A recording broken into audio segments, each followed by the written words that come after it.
بسم اللہ الرحمن الرحیم نحمدہ ونصلی علی رسولہ الکریم اما بعد۔ محترم ناظرین، السلام علیکم ورحمۃ اللہ وبرکاتہ۔ ملاحظہ فرمائیے گا، حضرت عمر رضی اللہ تعالی عنہ کی حالت۔ حضرت عمر رضی اللہ تعالی عنہ بسا اوقات ایک تنکا ہاتھ میں لے لیتے اور فرماتے، کاش میں یہ تنکا ہوتا۔ کبھی فرماتے، کاش مجھے میری ماں نے جنا ہی نہ ہوتا۔ ایک مرتبہ کسی کام میں مشغول تھے، ایک شخص آیا اور کہنے لگا کہ فلاں شخص نے مجھ پر ظلم کیا ہے، آپ چل کر مجھے بدلہ دلوا دیجئے۔ آپ رضی اللہ تعالی عنہ نے اس کے ایک درہ مار دیا۔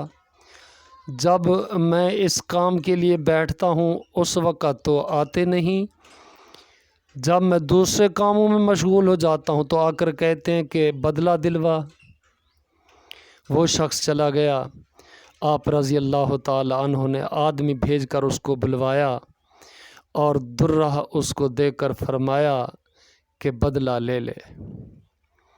اس نے عرض کیا کہ میں نے اللہ کے واسطے معاف کیا۔ گھر تشریف لائے، 2 رکعت نماز پڑھی، اس کے بعد اپنے آپ کو خطاب کر کے فرمایا، اے عمر، تو کمینہ تھا، اللہ نے تجھ کو اونچا کیا۔ تو گمراہ تھا، اللہ نے تجھ کو ہدایت کی۔ تو ذلیل تھا، اللہ نے تجھے عزت دی، پھر لوگوں کا بادشاہ بنایا۔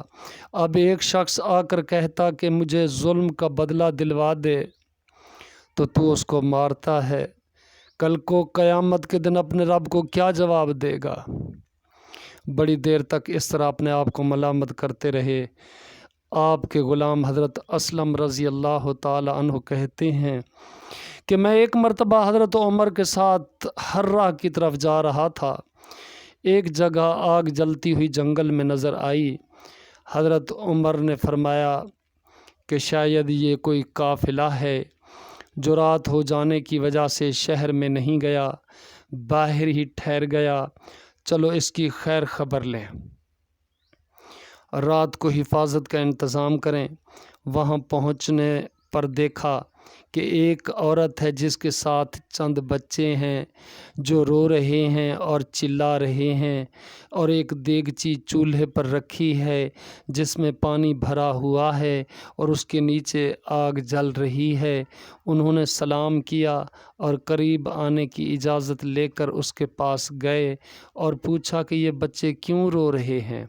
عورت نے کہا کہ بھوک سے لاچار ہو کر رو رہے ہیں۔ دریافت فرمایا کہ اس دیگچی میں کیا ہے؟ عورت نے کہا، پانی بھر کر بہلانے کے واسطے آگ پر رکھ دی ہے، ذرا ان کو تسلی ہو جائے اور سو جائیں۔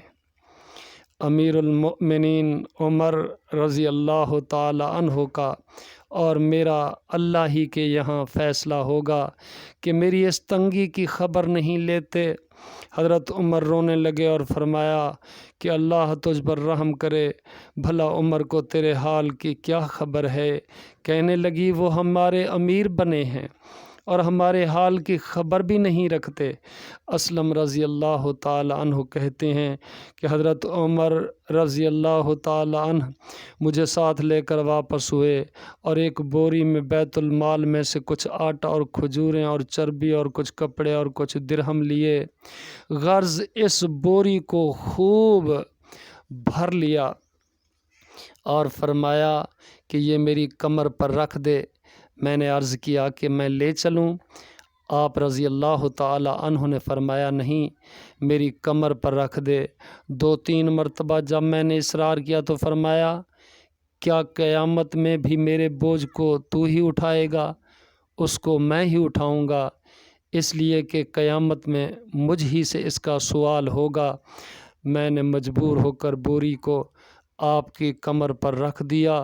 آپ نہایت تیزی کے ساتھ اس کے پاس تشریف لے گئے، میں بھی ساتھ تھا۔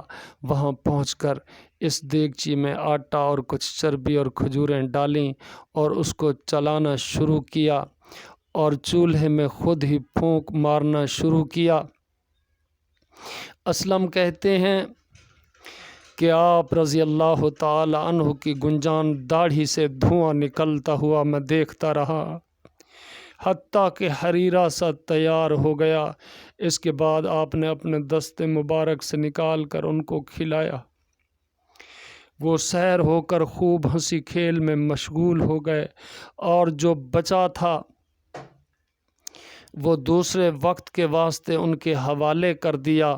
وہ عورت بہت خوش ہوئی اور کہنے لگی، اللہ تعالیٰ تمہیں جزائے خیر دے، تم تھے اس کے مستحق کہ بجائے حضرت عمر کے تم ہی خلیفہ بنائے جاتے۔ حضرت عمر نے اس کو تسلی دی اور فرمایا کہ جب تم خلیفہ کے پاس جاؤ گی تو مجھ کو بھی وہیں پاؤ گی۔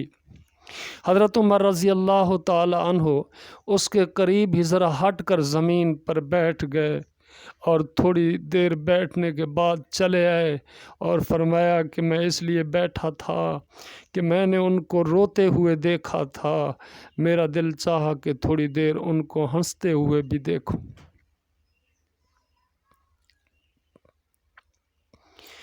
صبح کی نماز میں اکثر سورہ کاف، طٰہٰ وغیرہ بڑی صورتیں پڑھتے اور روتے کہ کئی صفوں تک آواز جاتی۔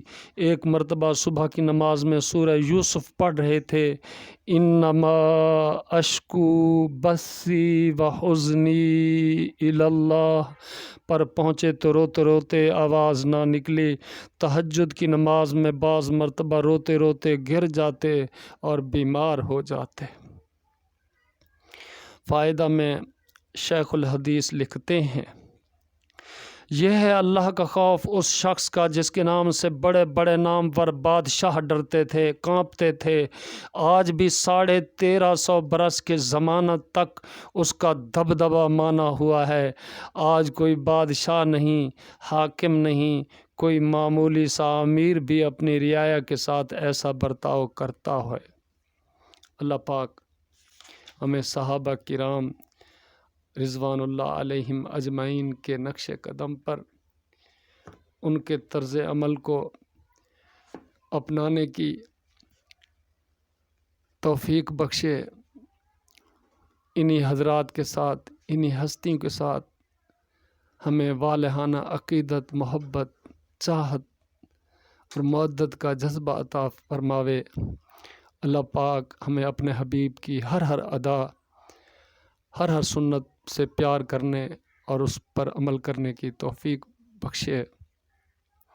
اللہ پاک اپنا نام جو کہ بہت بڑی عظمت والا نام ہے، اس کی قدر اور اس کی نام کی عظمت، ہیبت ہمارے دل میں بٹھائے، اور اللہ پاک کا نام لیتے وقت ہمیں مزہ اور قرار آئے۔